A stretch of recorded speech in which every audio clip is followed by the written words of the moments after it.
Hello students, welcome to Social Science online classes. In the last session, we discussed the powers and functions of the Parliament. So today in this session, we will discuss the Union Executive. Introduction. Union Executive of the Government of India consists of a President, Vice President, Prime Minister and his Council of Ministers. President is the head of the Indian Union and occupies the highest office in the country. He is the head of a state in a strict legal sense. He is bound to accept the advice given by the CM and his Council of Ministers. He is the nominal head of the state. He is the real head of the state, Council of Ministers with PM as its head. The President, he stays in Rashtrapati Bhavan. Article 52 of our Constitution has created the post of President. The President of India is the constitutional head. He is the first citizen of India. The executive power is vested in the hands of a President. He is the nominal or ceremonial head of the state. The executive power is exercised by the President only on the advice of the Council of Ministers. He is also the Commander-in-Chief of all the three armed forces, that is Army, Navy and Air Force. He enjoys the highest position in the country as he is the custodian of all executive powers of the nation. No court of law can question his conduct or prosecute him.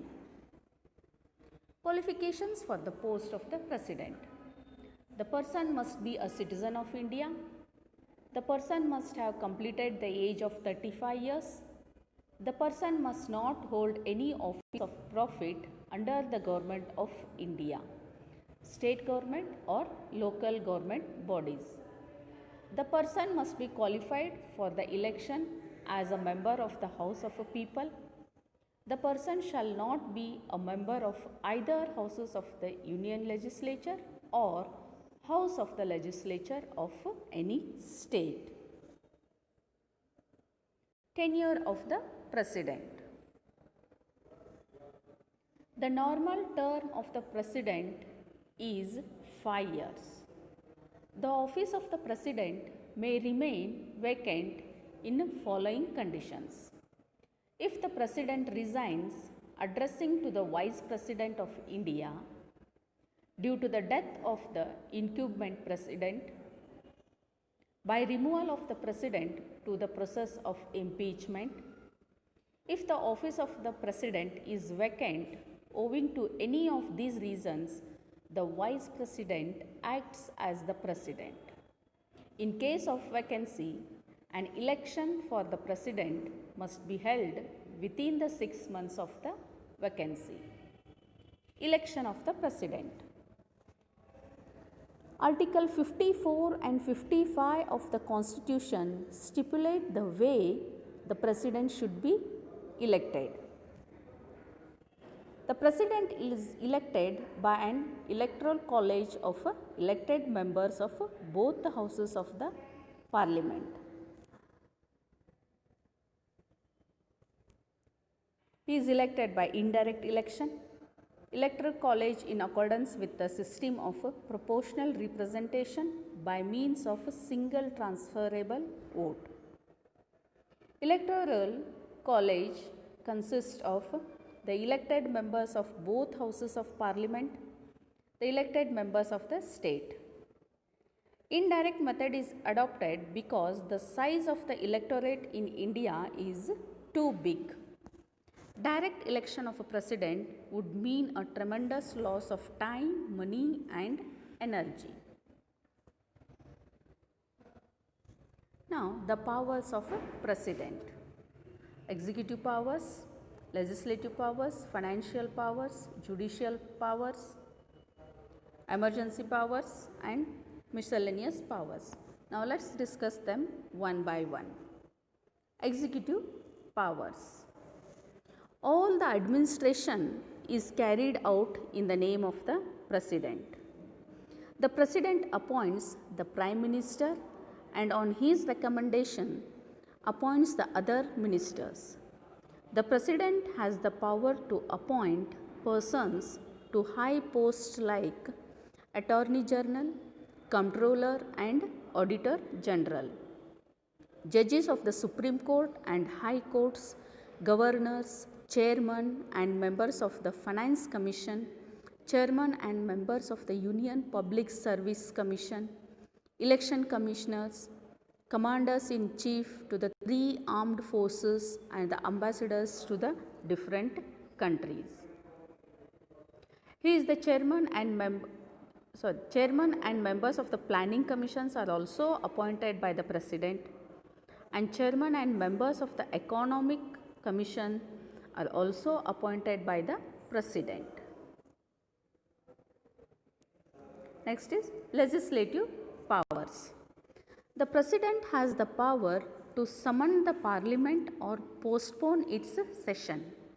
He may also address a joint sitting of both the houses or dissolve the Lok Sabha. A bill passed by both the houses becomes an act only after it receives the approval of the President. The President may either re-examine such bills, return them or withhold them for some time. He may also nominate 2 Anglo-Indians to the Lok Sabha and 12 members to the Rajya Sabha.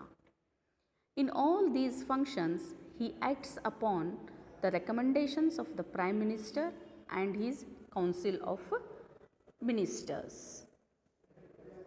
Next is judicial powers. The President has the power to reduce the term of imprisonment of criminals and to cancel the capital punishment. He can approach the Supreme Court for suggestions with a reference to legal matters of the country.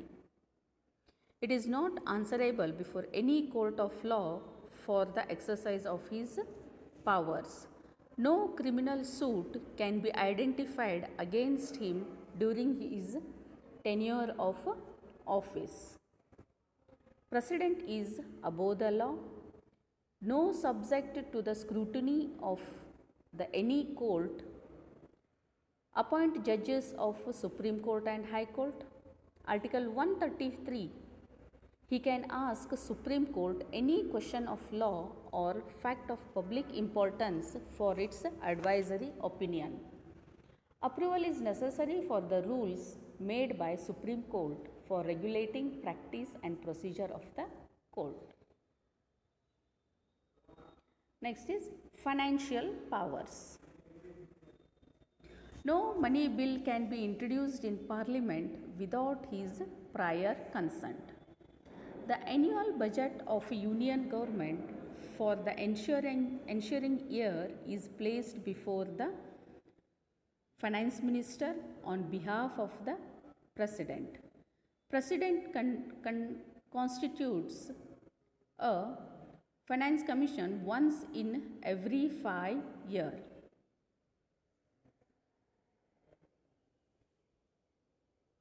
It is only after the President grants permission that all the reports of the Finance Commission and the Comptroller and Auditor General are discussed in Parliament.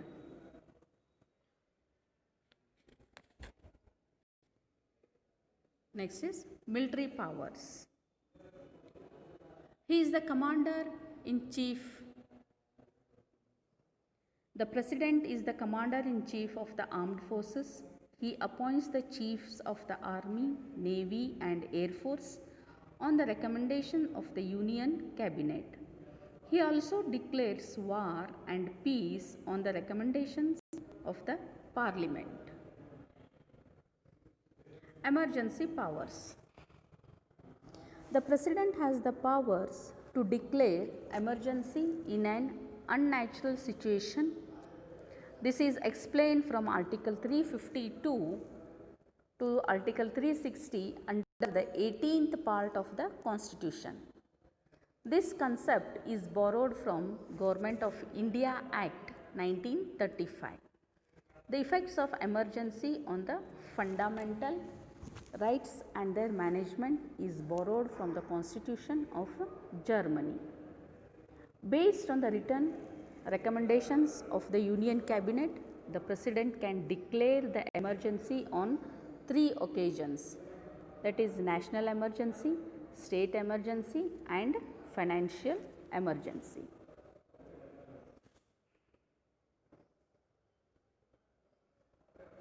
Discretionary powers. The President can exercise certain powers without waiting for the approval of the Union Cabinet. It means he cannot wait for the opinion of the Union Cabinet and he can exercise certain powers. So they are, he may invite the leader of any party to form the government when no single party has got a majority after an election. Suppose if a single party has not emerged as a majority party, then he can invite a party which has a largest number of votes for the formation of the government. When the Parliament approves a bill and sends it to him for approval, he may return the bill for reconsideration. He might return the bill for the reconsideration. He may dissolve the Lok Sabha. It means the President has the right to dissolve the Lok Sabha. The next one is the Prime Minister. The Constitution has provided for a Council of Ministers with the Prime Minister and its head to assist and advise the President in the administration of the country. Still, it is the Prime Minister who has the real power to carry out the administration. The Prime Minister is the head of the government, whereas the President is the head of the state. He is the real executive authority. Prime Minister is appointed by the President. Prime Ministers are appointed by the President in accordance with the advice given by the Ministers are appointed by the President in accordance with the advice given by the Prime Minister. Council of Ministers hold the office during the pleasure of the Prime Minister. Prime Minister and Council of Ministers are responsible to the Lok Sabha and to the President. Powers and functions of the Prime Minister. Prime Minister is the head of the Council of Ministers. He is responsible for coordination among the ministers. He can allocate, reshuffle various portfolios among the ministers. Prime Minister is the head of Lok Sabha. He can recommend the resolution of Lok Sabha at any time. He advises President regarding summoning and proroguing the sessions of Parliament. Prime Minister is the architect of foreign policies. Prime Minister is the chairperson of a Planning Commission and Development Council. Prime Minister decides without the proclamation of emergency. Distribution of portfolios.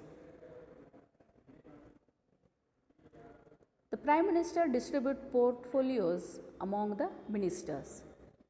He has a free hand in assigning various departments to his colleagues. He can create new ministers or merge those ministries which previously separate. He can determine the size of a cabinet and ministers to be included in it. Important members of the party to get the important portfolios. Ministers are selected from all parts of the country. He can reshuffle the portfolios. He can ask for the resignation of any ministers. Cannot ignore urban and rural interest.